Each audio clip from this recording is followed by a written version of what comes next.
So we're going to do some planting with some year 8s. So the gardener's done a fabulous job, really impressive. They've dug it all over, it looks lovely, de-weeded it, looks nice and flat. I've made 3 trenches. Looking at them now, they're not very straight, but normally, and you don't have them too close because I might have been able to be a bit closer. First thing I'm going to plant, and these are one of the best things to plant, is potatoes. So these ones have started to get the roots out. You don't have to plant them with the roots. This is called chitting, spelled C-H-I-T-T-I-N-G. I only found that out about a week ago, by the way, I was looking it up. And you're meant to put them in the daylight so they come out and then they root quicker. So with potatoes, I'm going to plant them, and what happens is this one potato here will grow upwards, and by the time I next see them in 3 weeks, they will be, we're going to have a competition, I'm going to tell them how high, they're going to definitely be able to see them, and later you're all going to write down how high it is and the winner's going to get a prize. So I'm going to, and from here, from the soil, so we're going to measure it from the soil, right? So this goes in here, so I'm going to spread them out a bit, not too close, otherwise they can't grow, right? Now normally I only grow these in the pots, so I'm going to grow these, but the kids, I'm going to leave some for somebody else, right? Then what we do with potatoes, they're a bit unusual, which I didn't realise till recently. You can just plant them like that, but what you're meant to do is put some more soil on later when they come out. So when they're about this high, I'm not sure exactly how high, but then you put some more. So if you plant them in a pot, you plant them, and then when the green bits come out for a bit, you can put some more soil in it. More soil, more soil. So rather than that far underground, they're about this far underground. Now I've got a great pot in my room, and it's got a little window, and you can open the window and pick them without taking all the green off. Anyway, so these are going to be potatoes.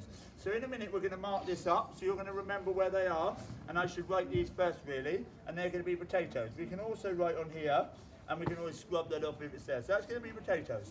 Now the next one is these little onions. So these are biannual, which I didn't know until Jamie told me the other day. There's something to do with 2 years, bi meaning 2 years. So but these ones are already sort of grown. So this is quite a small onion, but that should be about the size of my fist or a tennis ball. So I'm going to plant them about every 10 centimetres.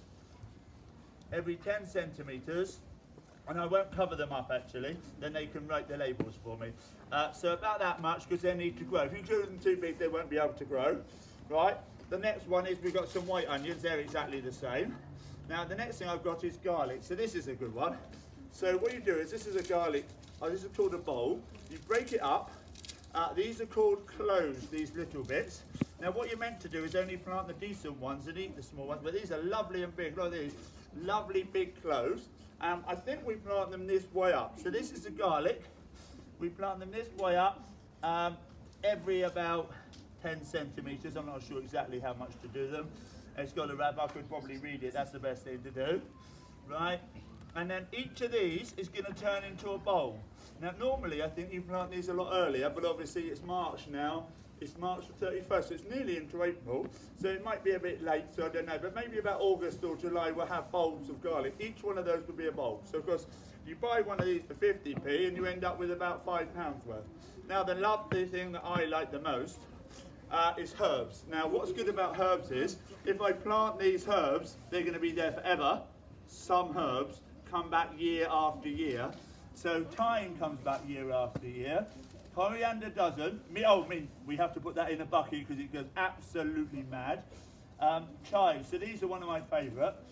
So we're going to do some chives. Chives, and we might do this in a pot actually, or we might put the chives around the greenhouse.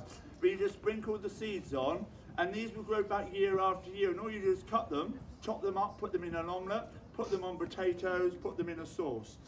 Mint, be very careful with. The bushes, rosemary bushes are enormous. Basil here, so let me plant one more here. Oh, beetroot. Now I'll tell you the story. I don't know if I should put this on the video. Have I ever told you the story about me eating too much beetroot? When I was a lad, probably your age, my dad was a school teacher, my mum was at work. I went to the bathroom and I weed red.